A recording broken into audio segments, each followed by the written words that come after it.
They lied to you. Not by accident, on purpose. There's a whole chapter of American history they don't teach in schools, don't show in movies, and don't talk about in Congress, because it destroys a very convenient picture of the world. Today, we're opening that chapter.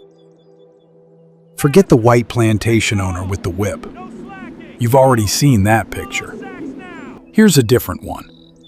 Documented in federal archives, proven by historians, and still being argued about in American courts.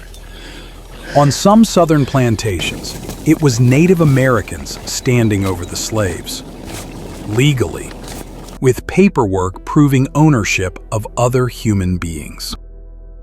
This wasn't some isolated case. It was a large-scale, structured, legally established system of slave ownership inside Native tribes themselves.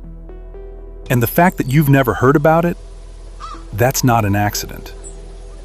Cherokee, Chickasaw, Choctaw, Creek, Seminole. In the early 19th century, white Americans called them civilized because these nations completely remade themselves. European clothes, Christianity, their own constitutions, courts, and governments.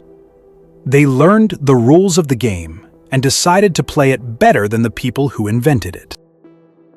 The Cherokee created a writing system from scratch. In 1821, a full alphabet. By 1828, the first bilingual newspaper, a constitution with separation of powers, government buildings in their national capital, a full-blown nation-state, with one small addition that everyone would later stay quiet about. Along with the constitutions and courts, they adopted slavery. Not by chance, deliberately. Slave labor did what it always does. It delivered fast capital accumulation. Tribal elites got rich, built plantations, and bought people. Slavery wasn't just accepted, it became a status symbol. By 1860, the Cherokee alone owned 4,000 slaves. Among the Chickasaw, slaves made up 80% of the population in some areas. Every fifth person on their land belonged to someone. The Choctaw had 2,500. The Creeks had 1,500. All 5 tribes, no exceptions. Cherokee Chief Van.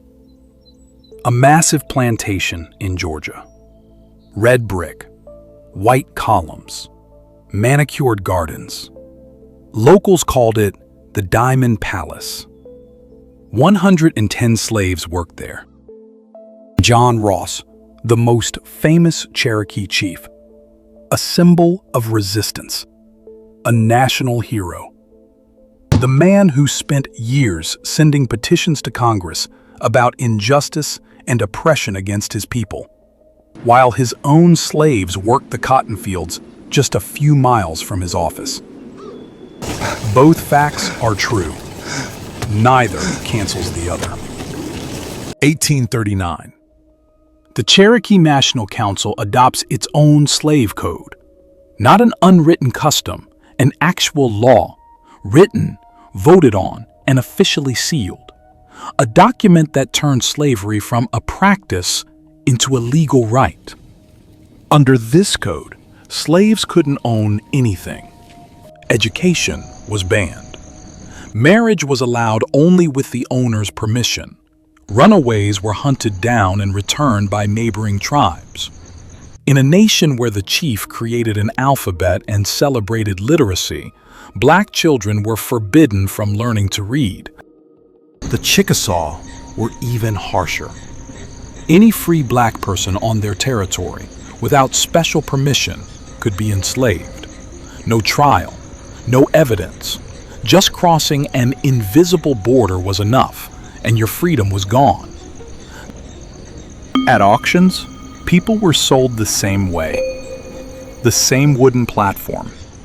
The same calling out of bids.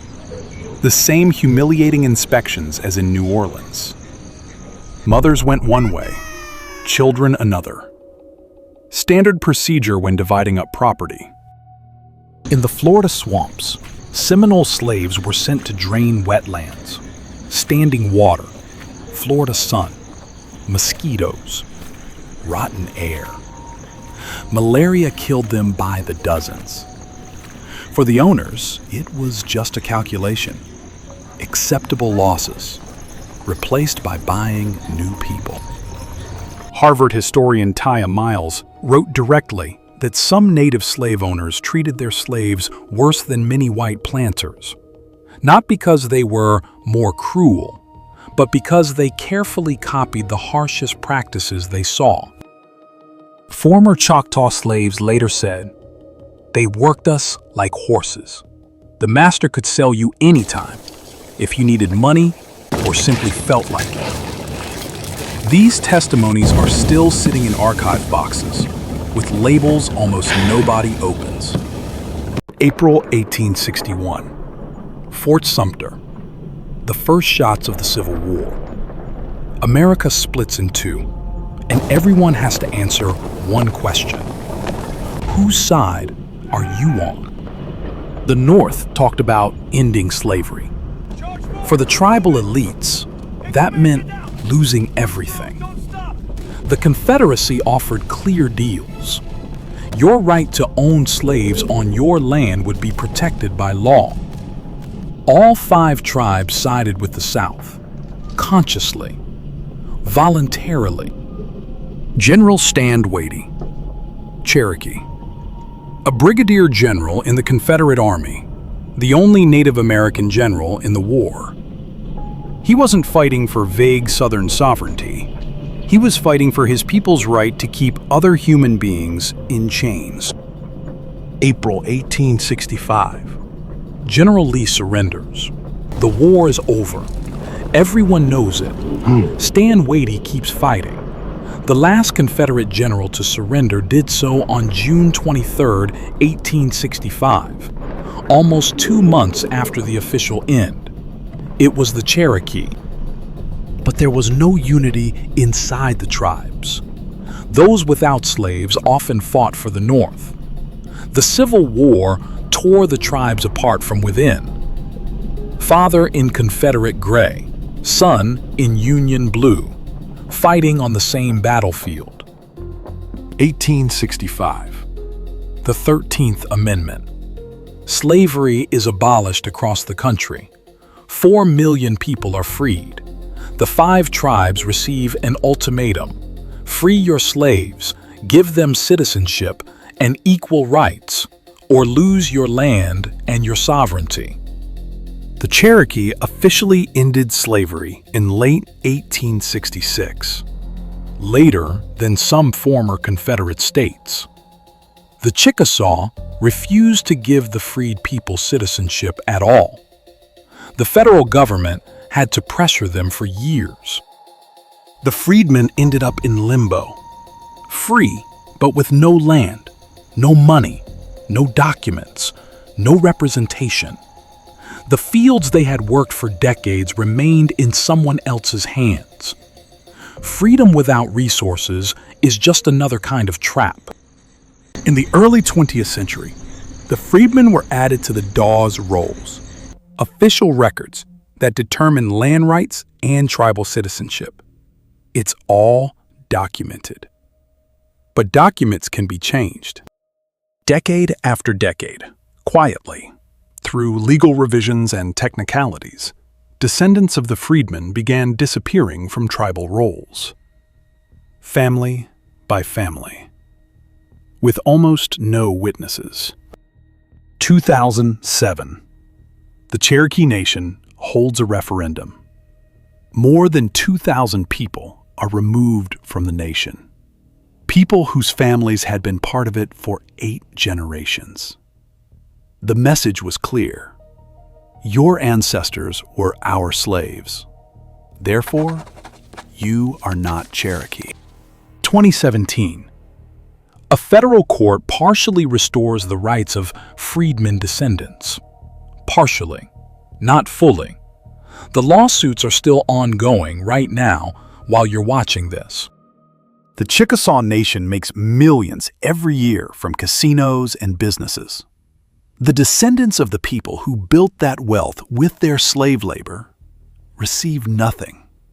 Not because they broke any law, but because including them is not profitable for those in control. America often talks about the injustices done to Native peoples. The Trail of Tears, a real crime. Forced removal, a real crime. Cultural genocide, a real crime. All of that is true. And there is another truth that almost never gets a seat at the table. The same peoples were both victims and oppressors at the same time. It's not a paradox. It's human nature. People oppress others wherever power, money, and impunity allow it. Skin color was never the deciding factor. This chapter is not hidden because it's unknown, but because it's inconvenient. It doesn't fit a simple diagram where roles are assigned strictly by race. History doesn't work like that. It never has. Truth doesn't choose convenient people. It doesn't protect its favorite villains, and it doesn't justify its favorite victims. It simply exists. And that is where everything real begins.